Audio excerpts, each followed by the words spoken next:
Image, Carla Bruni est mourante et proche de la mort sur son lit d'hôpital.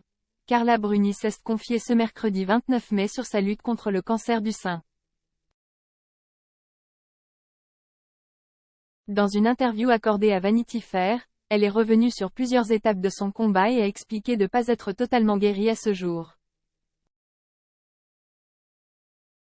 Toujours sous traitement, la chanteuse espère une rémission imminente. Je ne suis pas du tout en rémission. Carla Bruni donne des nouvelles de sa santé. Dans une interview à Vanity Fair, Carla Bruni s'est exprimée sur son cancer du sein. En dévoilant des détails de sa lutte contre la maladie, l'ancienne mannequin italienne a expliqué les différentes étapes par lesquelles elle était passée pour accepter sa situation. C'est le 28 octobre dernier qu'elle avait annoncé sur Instagram être atteinte du cancer du sein. Si elle a mis du temps à en parler, Carla Bruni s'était exprimée à l'occasion d'Octobre Rose, l'événement emblématique de la lutte contre le cancer du sein. Diagnostiquée en 2019, c'est avec un message poignant qu'elle s'était confiée aux internautes, une femme sur 8 aura un cancer du sein. Je suis l'une d'entre elles. Je profite donc de ce mois d'Octobre Rose pour vous livrer un message.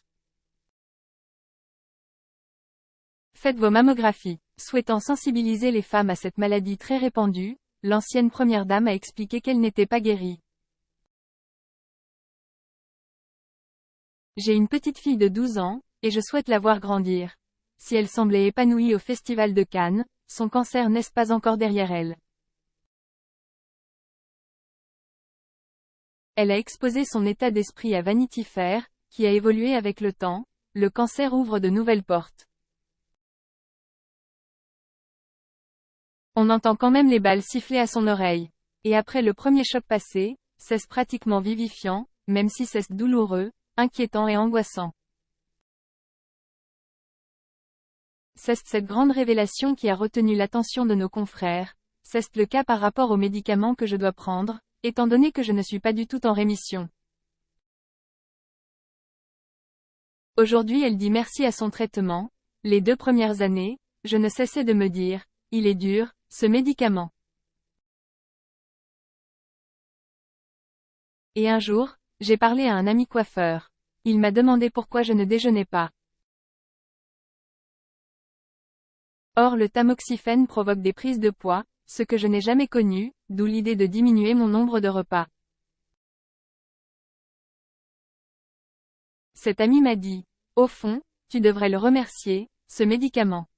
Depuis, je bénis tous les matins le tamoxifène. Je me dis, quelle merveille, Jai ce médicament, j'ai une petite fille de 12 ans, et je souhaite la voir grandir. Très soutenue sur les réseaux sociaux, elle porte un réel message d'espoir.